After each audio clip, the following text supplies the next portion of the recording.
Before I get started and before he sits down, we have an announcement. I've got my mission call going to San Antonio, Texas. Yeehaw! Leave on April 29th. Wow. Do you get to speak Texan or Spanish? Either way, we're learning language, right? As I prepared this and thought about the optimism of the saints in 1841, and the blessings of feeling like we finally had a home, I think it just thrills me. And I start with these two slides. This one to remind us in every lesson that we are looking to become closer to Jesus Christ. I appreciated in the prayer that you mentioned looking for disciples or strengths in our discipleship of Christ. I also introduced you to kind of my theory of studying Nauvoo history. I, I put what I find out in these different columns, and I find controversy and scandal continues to grow. That becomes a bigger Nauvoo pot. We think we'd love to go home and live in Nauvoo, and for so many reasons it would be so fun, but there was an undercurrent. There's a great undercurrent, and one of the significant parts of the undercurrent was Joseph Smith. Joseph Smith needed to test who he could trust. He'd been stabbed in the back in Missouri, and he'll be stabbed in the back again, but he's pursuing avenues of trust, and including in that trust is the return of the apostles from their mission in England with boatloads of saints. And at that time, Brother Phelps, writing in the newspaper, gave each of these apostles a nickname based on their personalities.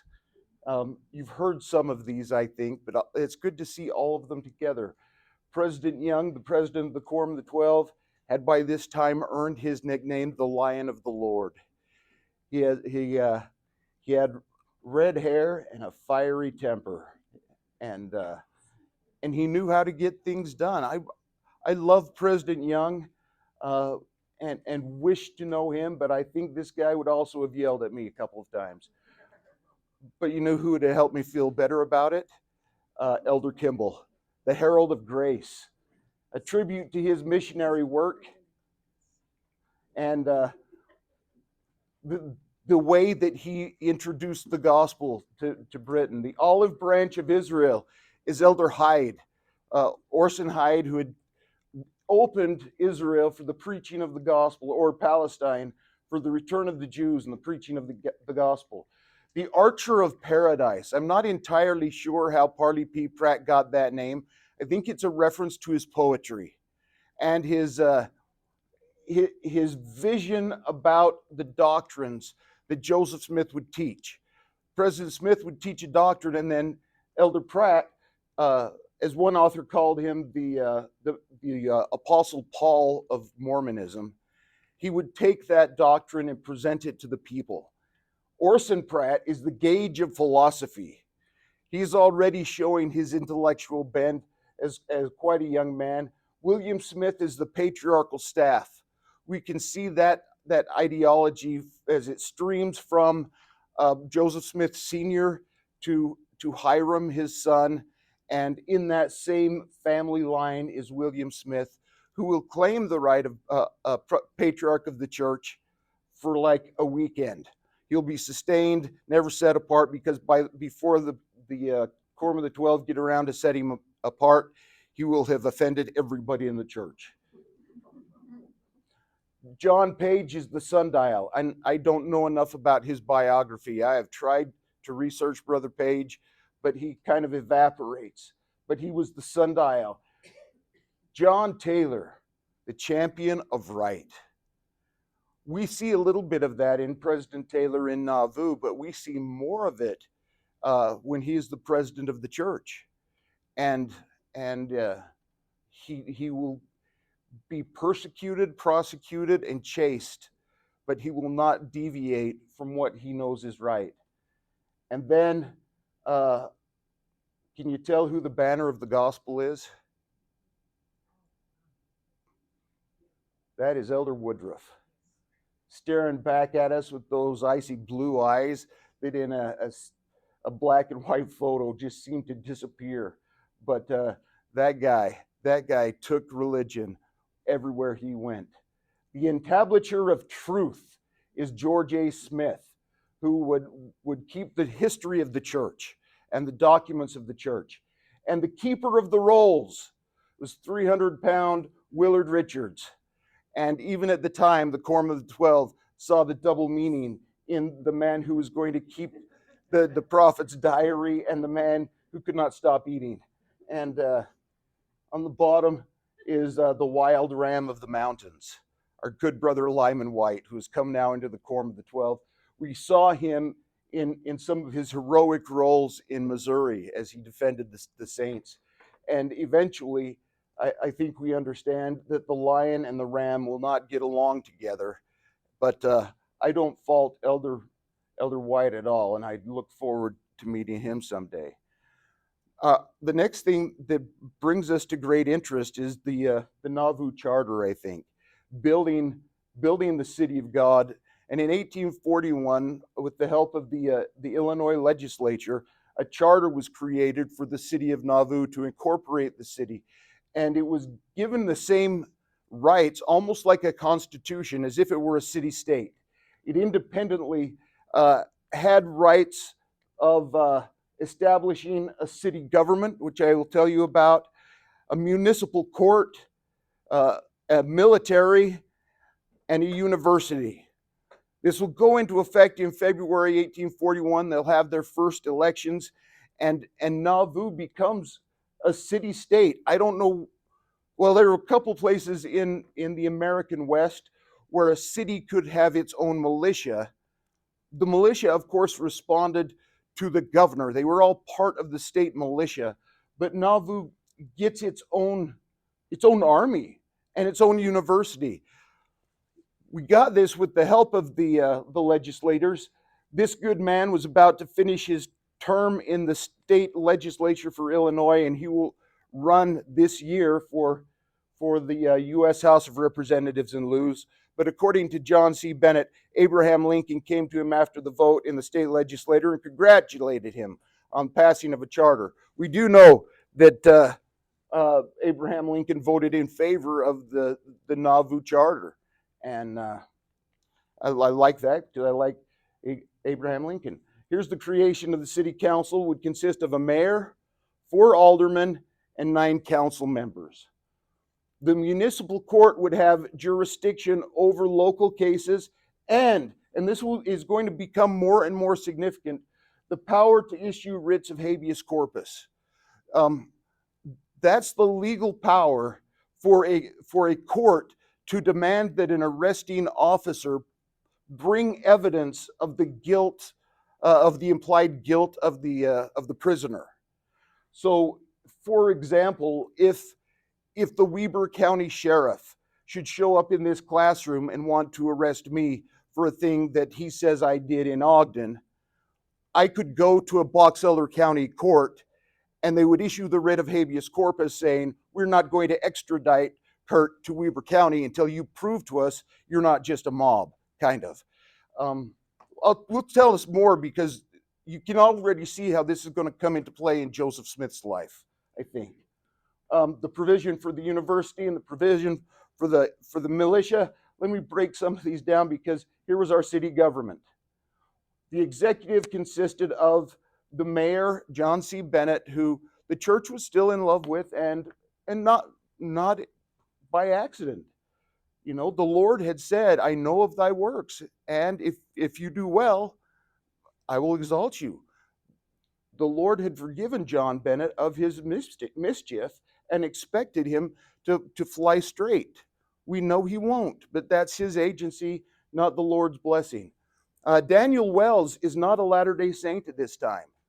The name sounds familiar to you because he will join the church, he will migrate west, he will become a counselor to Brigham Young in the first presidency. A younger wife in his family, Emmeline B. Wells, is one of my church history heroes. She had been twice widowed as she comes to Salt Lake City. And so she will go to President Wells and tell him it is his priesthood duty to bring her into his family. I did. Sassy. William Marks Newell Whitney, you know, is the presiding bishop. Samuel Smith, the legislative branch of this is the city council. Joseph Smith, Don Carlos, Hiram, Charles C. Rich, John Green, Sidney Rigdon, Wilson Law, Vincent Knight, John T. Barnett. You heard some of those names. The judicial is the exact mirror of the executive. So the chief justice is Mayor Bennett, and his associate justices then are the aldermen in the city. But in this, uh, a book I've studied called The Kingdom of Nauvoo, he writes, once the official city government was duly organized, Nauvoo's newly elected leaders went to work passing and implementing new laws. The city council was mainly concerned, however, with the establishing true freedom of conscience and religion. They believed Nauvoo could be an example for the rest of America of how liberal society could function. I think we understand the feelings that these men had about government, because the persecution in Missouri was not mob violence. No matter how we explain it, we always like to say the mobs did this and the mobs do that. It was state militias. It was government forces that oppressed us in Jackson County and in far west in Adirondack. So we get to a place where we finally get to control the politics, and our agenda was not only do we believe we ought to protect ourselves, but we ought to make sure that we don't become what we hate, that we respond to others. So, for example, be it ordained that Catholics, Presbyterians, Methodists, Baptists, Latter-day Saints, Quakers, Episcopalians, Universalists, Unitarians, Mohammedans, and all other religious sects and denominations whatsoever shall have free toleration and equal privilege in this city. That is a phenomenal proclamation for 1841 Western American history. You know that's true.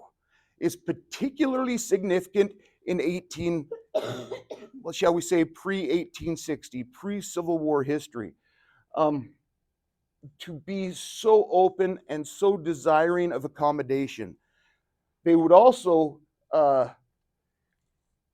said this about the city charter: if the work roll forth with the same rapidity as it has heretofore done, we may soon expect to see flocking to this place people from every land, every nation, the polished European, the degraded Hottentot.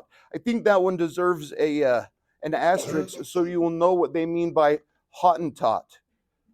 That was the derogatory name, although at the time they didn't know it was speaking derogatorily to Africans, not just black enslaved Americans, but to the people of the continent of Africa.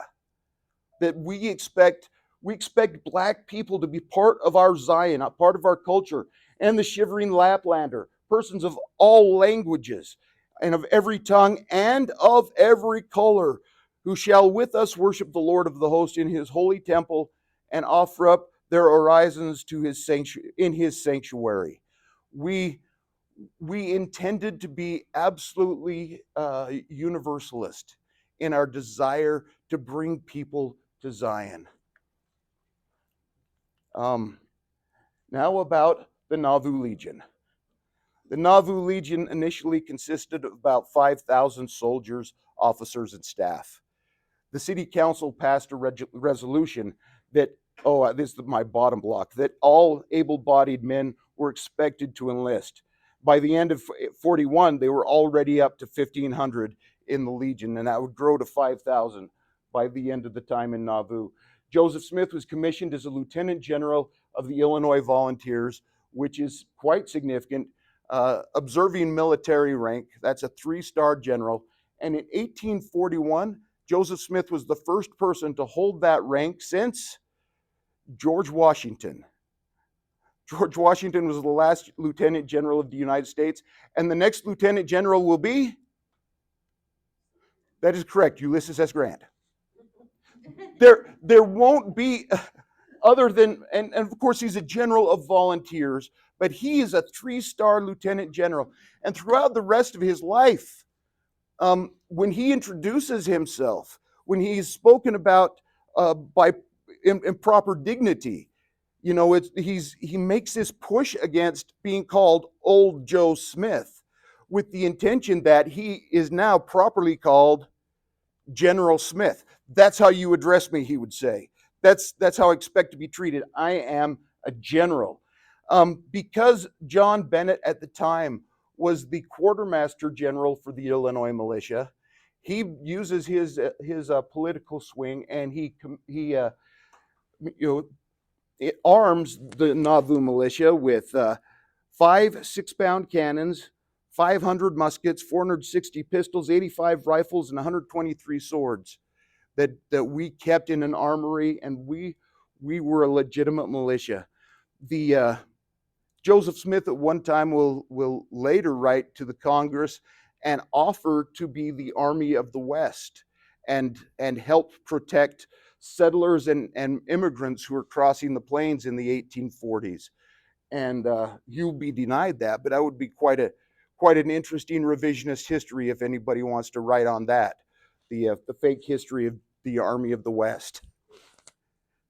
With all of this set up like this and all this wonderful power that that city had, how were they able to kick him out? By taking away the power. That's exactly what they did. Skipping ahead, we know why Joseph Smith will be held in Carthage without bail, is because they will accuse him of a crime that that is not bailable. They will accuse him of treason against the government because of acting as his own independent militia. Then the governor will disband the militia in Nauvoo, and the mob of the Warsaw militia will assassinate Joseph Smith. That, yeah, and that's why they were so afraid in Carthage. They absolutely expected this militia to attack and destroy the city, but they were called back. We'll talk about that.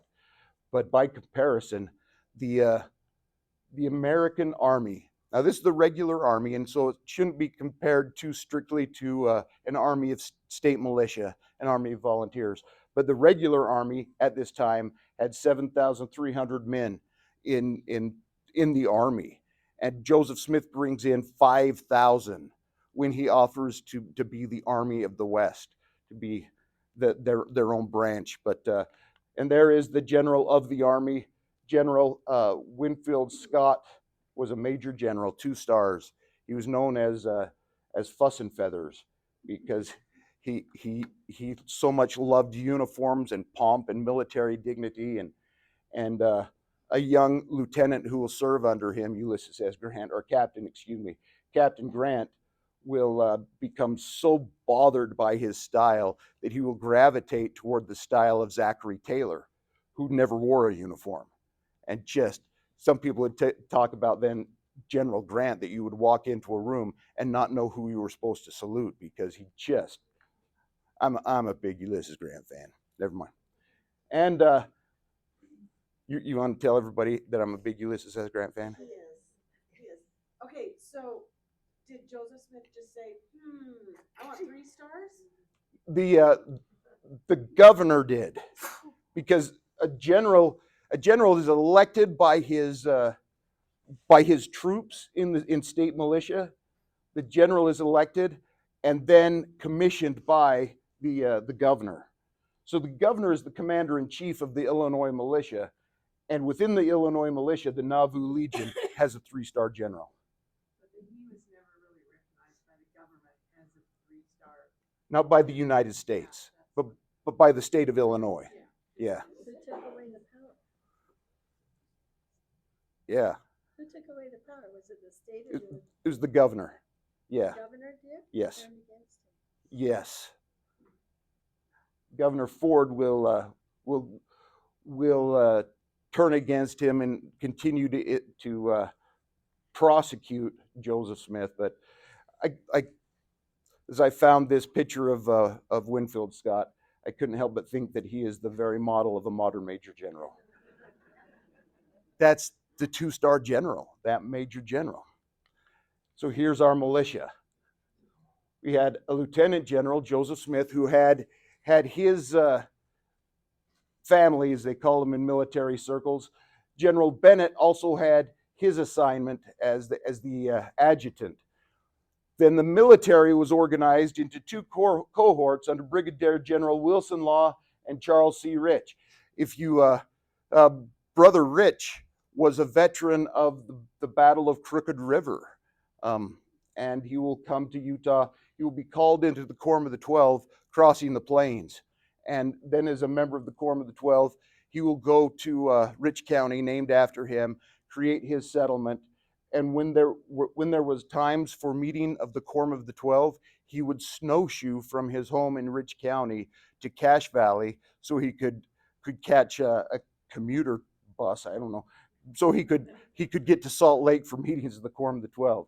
That guy's astounding. If he's your relative, you probably are just going to ride that wave to heaven. But then we had 2 regiments of cavalry, 5 regiments of infantry. But the main point of this was the city's militia was meant to unite all men within Nauvoo. Cohesion was crucial to the Mormon kingdom. We will see aspects of Joseph Smith coming together, and if we can understand the desire to knit the saints together, to create cohesion, some of the things that sound like they are going to be very controversial, and they are controversial, but we've got to dig into the hearts of these people and see what they were really wanting.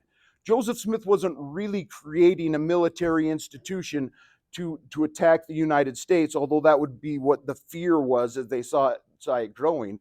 Joseph Smith was trying to bind the men of Zion into a cohesive unit, and a unit where everybody acted in their stead. They stood where they were and lifted, as President Uchtdorf will teach us. See, this is gelling into Joseph Smith's head at this time as he's producing the Book of Abraham, which we'll talk about in one of our next lessons. But this idea that the constellations and the stars are comparable to the intelligences that the Lord organized before the foundation of the world, and every star knows its place in its orbit and its system until you get to the grandest of all, Kolob, which is next to where God dwells. That doctrine and principle of we all just contain our own orbits and we orbit around each other, and my family and your family, and I'm a staff sergeant and he's a lieutenant, and I'm cool with my staff sergeantness, and I'm not trying to become lieutenant. I just know we all belong together. But on April 6th of 1841, we had a parade, and everybody in their homemade uniforms marched from Joseph Smith's home up to the temple site. And at the temple site, they laid with great pomp and ceremony the 4 cornerstones of the Nauvoo temple and dedicated them. April 6th, significant because of the anniversary of the... Exactly. It was the 11th anniversary that they're doing this, making this great show, and they invite guests like Chief Keokuk, who is the kindly chief of the Sauk and Fox, as opposed to the war chief of that same tribe, Black Hawk, who had gotten so much trouble in Illinois. But Chief Keokuk will come, and the newspaper editor from Warsaw, the neighboring city, kind of the Gentile city, the Corinne of Nauvoo. And Mr. Sharp will come, and he will walk away not impressed, as one would think. A person should have said, boy, these guys are awesome. These guys are marching in harmony. But instead he goes home and says, We believe the Mormons, he publishes this in his newspaper, we believe the Mormons have the same rights as other religious bodies possess. But whenever they as a people step beyond the proper sphere of a religious denomination, become a political body, this press stands pledged to take a stand against them. So we believe you have all the rights, and we want you to have all the rights, except for the right to do what you want. Except for the right to be a unified people outside of your church room. It's fine if churches tell us to, amen and hallelujah and God is great. But if we ever try to reach out and make something of society, if we ever want our religion to play a role in a broader sphere, that's too far. You can see that. You can see that in a lot of American history. As Latter-day Saints, we're just kind of a blip on this map in Illinois. But the bigger blips are happening in the major cities like Boston and New York, which are getting at this time great waves of immigrants from Europe and especially Ireland. And these Irish immigrants are coming so very Catholic. And in WASP America, white Anglo-Saxon Protestant America, these Catholics posed a great threat to us because they're not democratic. You just can't trust a Catholic, because if the Pope says vote for Biden, we're all going to vote for Biden, right? We can't trust him. Or we can't trust them because that celibacy doesn't seem normal. They have some sort of deviant sexual practices going on. And we don't trust them because they have secret ceremonies that they conduct in Latin and they don't tell us about. These guys are not Americans. Get it? That really didn't happen until the wave of the famine, which didn't start till 1845. Oh, this is all coming. But every time we get an Italian, every time we get someone from Ireland, every time we get a German, we can't trust these European immigrants coming in to St. Louis, coming into New York, because they're not American. Now, if you recognize the 3 points I pointed out that makes them not American, is that they have an allegiance to a non-democratic source of power. They have secret ceremonies at this building where they just laid the cornerstones for, and we're not entirely sure that their sexuality is 100% Victorian. And that is going to leak out. Yeah, the argument, says Thomas Sharp, is that we've got to oppose them because if they bring their religion into a broader sphere, they are not American.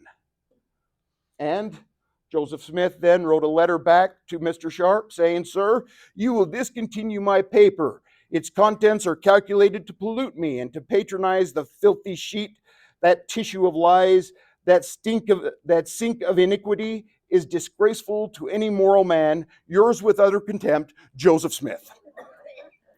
P.S. Please publish the above in your contemptible paper.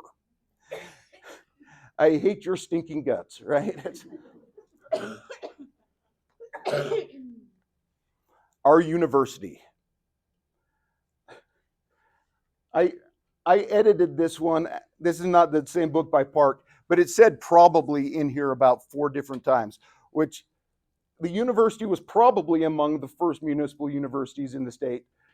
Probably, maybe. It was a municipal university. It was a university belonging to a city. It was certainly an optimistic and ambitious undertaking. The curriculum included languages: German, French, Latin, Greek, and Hebrew, mathematics, chemistry, geology, literature, and history. The instruction given was probably superior to the average secondary work of the time. The faculty represented considerable scholarship and indeed was a rather remarkable group to be found in a frontier city. And why is that true? Because we go out and baptize. People have been found that joined the church, that carried with them their academic backgrounds and brought them to Nauvoo.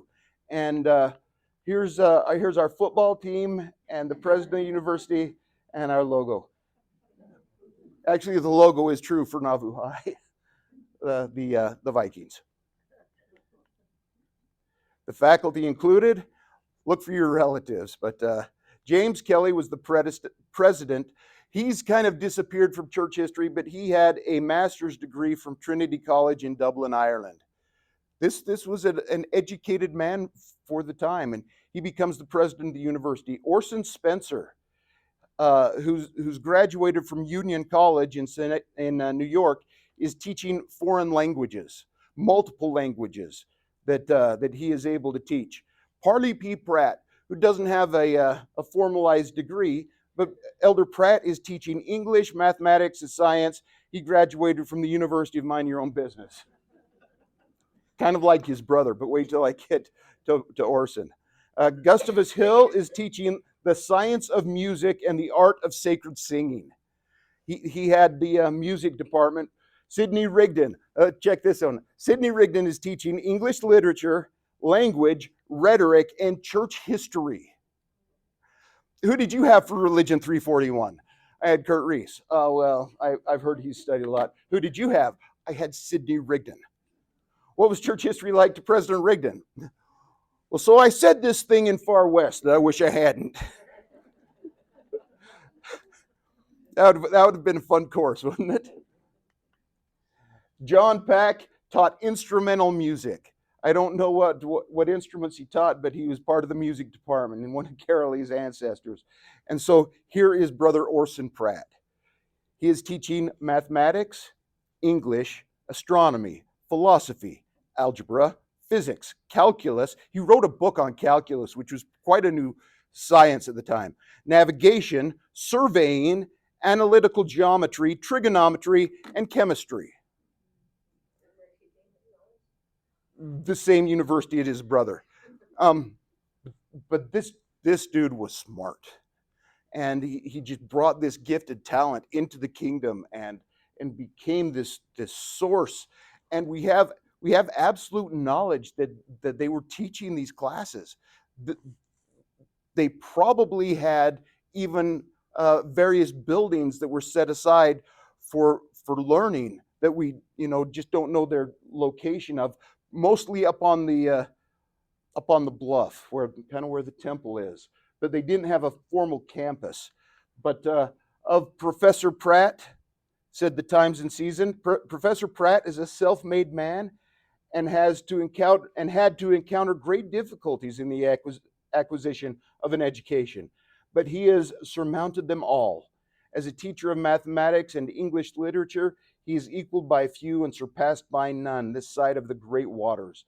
As the professor of mathematics of the university now under his care, abundantly as the proficiency of the mathematics of the university now under his care abundantly testifies. We were smart. We were smart for a frontier American town. Now, the only thing west of us from Nauvoo is Missouri, right? And that was not a bastion for learning. And so, boy, we did start offering some degrees, a couple honorary degrees. Elder Pratt was given an honorary master's degree from the University of Nauvoo. I think that kind of qualified him.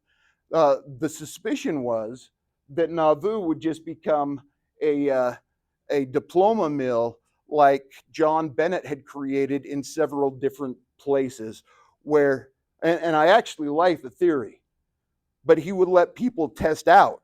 If people could pass his test for $10, you didn't have to do all the work to get the degree. He would just give you a degree of medicine because you knew as much medicine as anybody else did at the time.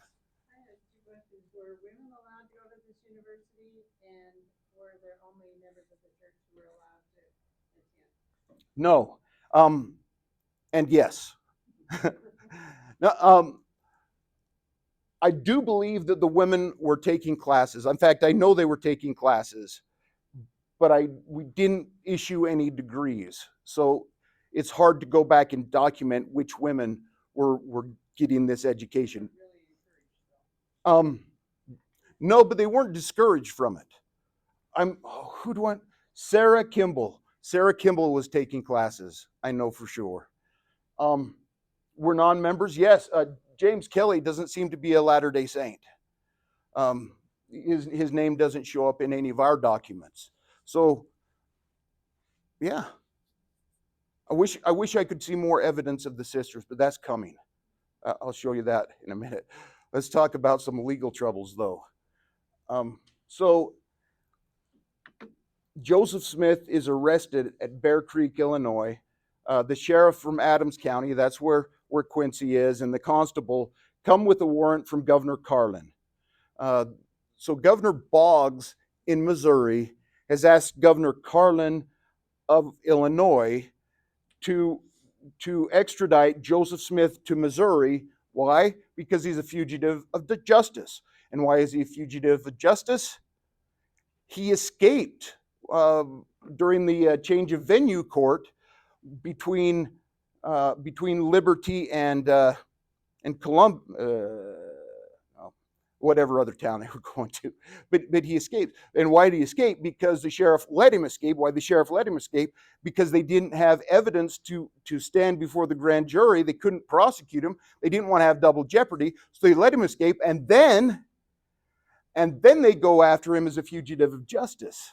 Oh, Governor Boggs, you are tricky. I'll bet you know all the games in hell. For now. But the governor writes the warrant, and so the constable and the sheriff go to find Joseph Smith. They find him, they arrest him. At Quincy, Joseph gets before a municipal court and pleads the habeas corpus. And so the master in chancery, the kind of the justice of the peace hanging out, issues the warrant and says, you've got to, Missouri, you've got to prove that he is a fugitive of justice, or they have evidence that he's a fugitive of justice before we release him into your custody. And so on June 7th, Joseph appears before the circuit court judge at Monmouth, Illinois, and the attorney for the defense, Orville Hickman Browning, who will later become a senator and secretary of the Interior to Andrew Johnson, he will bring the court to tears as he tells about the plight that Joseph Smith has gone through and why it's not legitimate to accuse him of escaping horrible. And the judge is Stephen A. Douglas. He rules that the warrant was out of order. He doesn't rule on the case. He doesn't have the authority to say Joseph Smith is not guilty of criminal behavior. He rules on there's not enough evidence to legally extradite him. And so he upholds the writ, and the sheriff goes home. The warrant is sent back to Missouri unfulfilled. But do you know him?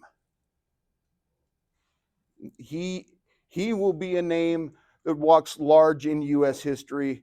He'll be a candidate for president of the United States in 1860. He will be a senator of great renown.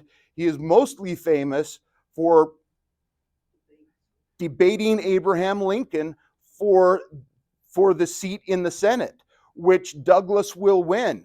But then when Douglas runs for president in 1860, he will run against Abraham Lincoln. Douglas runs against Lincoln.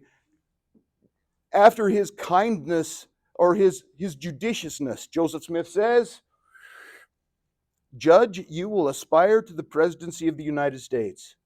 And if ever you turn your hand against me or the Latter-day Saints, you will feel the weight of the hand of the Almighty upon you. And you will live to see and know that I have testified the truth to you. For the conversation of this day will stick to you through life. What did he do? He turned against the saints. He turned against the saints in 44, and because of him, we will be expelled. And when we get to Utah and write back a petition to be the state of Deseret, he will cut that territory into pieces and return it and say, no, you can call yourselves Utah. and that will be him. And then he will run for president and not win because Joseph Smith said he wouldn't. No, prophecy is not causality. I wonder if President Douglas could have preserved the Union, or I wonder if he would have just been another Buchanan, and then the Civil War would have happened 4 years later. Who knows? History. Can you even imagine where this country would be if Nauvoo hadn't been destroyed? So of course it had to be destroyed. I worry about that because I worry about where we would have been if we would have stayed in Nauvoo. What would have happened to a militia that was called up by President Lincoln? And who would he call up? He would call up the Illinois militias. And there would be stories about how the Nauvoo Legion under the command of Colonel Lorenzo Snow was devastated at the Second Battle of Bull Run or something like that. And instead the Lord let them destroy Nauvoo, and we thought, oh, it's the worst thing that's happened to us. But instead we moved to Utah and missed the Civil War entirely. That's what I wonder. But your question is so good, right? Because Nauvoo at this time is growing. It is one of the great urban centers of the West, rivaling, and we always say this because its charter was more progressive, and its government was more progressive, and people were coming more than Chicago. We lacked an economic infrastructure, and that would have haunted us as things kept growing. But we had the potential. We were on the river. We could have, if we had learned how to kill cattle, for goodness sakes, we could have stayed. That's such a good thought, though. Let's talk about building the city. One of the cool things as we got constructing the city was our efforts to produce newspapers, to create a literate community. If you've traveled to Nauvoo, perhaps you've stopped at the printing office, which was not built until after Joseph Smith had been killed. So this building doesn't go up until 46, but the newspaper was printed in this building. The foundation has been excavated. The building's not been recreated or anything, but that's where we had our printing press. And we were printing actively 3 newspapers. The first and most commonly heard of newspaper that we had was the Times and Seasons, published or edited by Don Carlos Smith. Obviously, it's not a picture of Brother Smith, who passed away before the technology, but Don Carlos was publishing the Times and Seasons, which was the religious organ of the church. You read the Times and Seasons because you wanted to see the conference report. It's kind of the Liahona of the time. It didn't tell news, it just told church. This is where we will publish the book of Abraham and the book of Moses. This is where we'll first publish the Wentworth letter. This is our religious text. Elder John Taylor will publish the Nauvoo Neighbor, which is kind of the not political text, the hard news, so to speak. The news. But in this, on one time, Elder Taylor will write this editorial: "It can serve no good purpose that half the citizens should disenfranchise the other half, thus rendering Nauvoo powerless as far as politics is concerned." Elder Taylor begins this push for we can't split evenly between Whigs and Democrats. When we vote, we have to vote all the same, or your vote is going to cancel out my vote. And that idea will become known as block voting, and that idea of block voting will become one of the significant reasons why our enemies and our antagonists said we could not be trusted, because we are not American. We follow the candidate that Joseph Smith says we ought to follow, and then we all throw our votes that direction. But here's another interesting, if Joseph Smith had not been killed, if Nauvoo could have stayed and held the power of election, would would Illinois have created a significant enough electoral movement towards Jacksonian Democrats, as they called themselves, that Joseph Smith could have been the dark horse candidate in 1844? If you know your history, in 1844, they couldn't vote for a Democrat and they couldn't vote for a Whig. Everybody hated everybody hated Martin Van Buren and everybody hated Henry Clay. And so as the nominating convention went on and on and on, finally the Democrats nominated a guy that nobody thought could ever be president. And then James K. Polk became the president of the United States. Could Joseph Smith have carried the Electoral College in 1844? The answer is no. But maybe. It's kind of fun to think of. That's not enough news for us. You can't just have religious news and you can't just have news. Everybody needs a little Hannity in their life. The Biting News was a newspaper we called The Wasp because it was intended to sting. And it was edited by William Smith, the brother of the prophet. He writes an editorial toward Thomas Sharp, yeah, the editor from The Wasp, or from the Warsaw Signal. Here's what he writes. The article is entitled Noseology.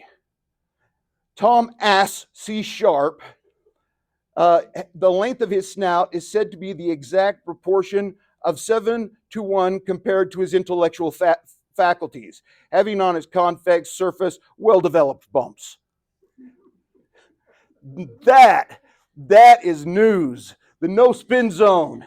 That's what we tune in to Fox to hear, is that Mr. Sharp is an ass and that he is an idiot because his nose is longer than how smart he is by 7:1. And he's also got adult acne.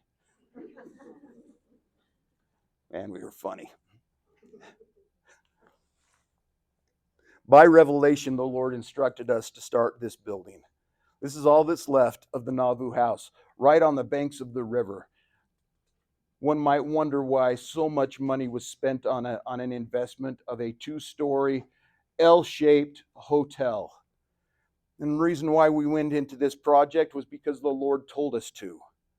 In Doctrine and Covenants, section 24, he said, and it shall be for a house for boarding, a house that strangers may come from afar to lodge therein. Therefore let it be a good house, worthy of all acceptation, that the weary traveler may find health and safety while he shall contemplate the word of the Lord and the cornerstone I have appointed for Zion. We are going to have guests on this Nauvoo city. We're going to have people from all over the world passing through, and when they pass through and they need a place to stay, let's not make them stay in the Hotel 6. Let's put them up in a nice place where they will look at Zion and say, I had a good night's sleep in Nauvoo. The Lord continued, but here's a painting of what it looked like around the time of the death of the prophet. It had only gotten up to 1 story, but the L shape existed. Emma's second husband, Major Bideman, will deconstruct these bricks and use them to create that second layer that you saw in the way it stands. But this is a painting done by David Hiram Smith, Joseph's son. And of this the Lord said, and let the name of that house be called Nauvoo House. Let it be a delightful habitation for man, a resting place for the weary traveler. You may contemplate the glory of Zion. Here's another painting by David, who you can see the L shape of it, and some other things of Nauvoo as it existed in this melancholy time. Across the street from this Nauvoo house was the place where Joseph and Emma were living at the time here. This is a new addition by his son Joseph III, but this much of the house was Joseph Smith's house where he and Emma were living, and just down the street from that is this old building which is where our brother Sidney Rigdon lived. This one's not open. The people are living in this one as a residence, but man, by this time, President Rigdon has lost a step. He really has. Some people say, well, he got his head hit in Hiram when he was tarred and feathered. Other people say he was beaten up and never recovered from Missouri persecutions and his time in Liberty Jail. And others will say the malaria that got everybody affected him so heavily. And the answer is trauma is real. President Rigdon, suffered from traumatic violence, and I believe it affected his personality. And we just can't rely on him during this stage. But I like to go by this house, and I like to go by this house and pray for President Rigdon and think about President Rigdon and what we as saints owe to just the brain power of that good man. We wind up hating him because he, steps up against Brigham Young and doesn't come west. But man, we owe him more. We owe him more. Joseph Smith's store was down the block, kind of behind where the his house was, and he built this mercantile and one of the nicest buildings along the river. This nice brick building, and he imports goods from New Orleans and sets up a dry goods store. On the bottom floor will be where the store will be, and an accountant's room and the counter. You just kind of imagine this great general store. But on the second floor, the prophet had his office and a nice big assembly room where we'll talk more about the assembly room and the significance of bringing people into a sacred space. But in Joseph Smith's office, he was able to sit there peacefully and spend his day working on the book of Abraham, calling upon the name of the Lord, organizing the people of God. That room is sacred. This room is sacred. The assembly room, which is set up with folding chairs now, so people can kind of imagine what it would be like to be there. We've just got a couple more points I want to illustrate from the same revelation where the Lord told them to build the Nauvoo house. He said to build the Nauvoo temple. Look at the instructions of the temple there. With iron, with copper, with brass, with zinc, with all your precious things of the earth, build a house to my name. Here's the key word, the flyover word that nobody looks for, right? Make a nice place. How nice should we make it? As nice as you can. With all your precious materials, make it as nice as you can. Why? Because, right? For the Most High to dwell therein. I see a pattern in modern temple construction and in some of our civic improvement efforts, particularly in Salt Lake and Ogden. You see where places, derelict places are improved, and people say, I don't want to spend so much money for, City Creek, and I don't think it's fair that the church is spending money in downtown Ogden. And we think about the Nauvoo house and we say, this is not without precedence. The Lord has said, build a nice place so guests and visitors will say, God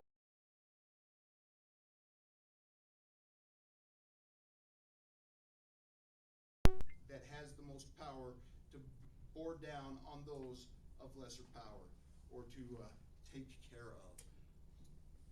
Joseph Smith teaches us that we've existed before we were born. Just think about how much that doctrine changes in your mind. Think about how many theological beliefs that you and I share about the purpose of life and about families and about missionary work. And how many of those things anchor around the fact that we as intelligences were organized before the foundation of the earth. And that God, our Heavenly Father, Jehovah, and the Holy Ghost made covenant that they would create every opportunity for for us to receive tabernacles and learn to take care of each other so that we could one day become eternal beings who take care of people. Oh, I wish I could travel. I go back to 1841. I beat up Thomas Sharp. 7 times big nose. I love the Restoration so much. I know it's true. I love watching the prophet Joseph Smith learn something. This is 1841, and a man who has seen Jesus Christ, even on the right hand of God, in 1841 says, "They taught me something else. Let me blow your mind with the worth of souls." Nauvoo is so exciting. Thanks for your time today, you guys. I bear testimony that the Lord is in this work. I hope we've seen him today. In the name of Jesus Christ, amen.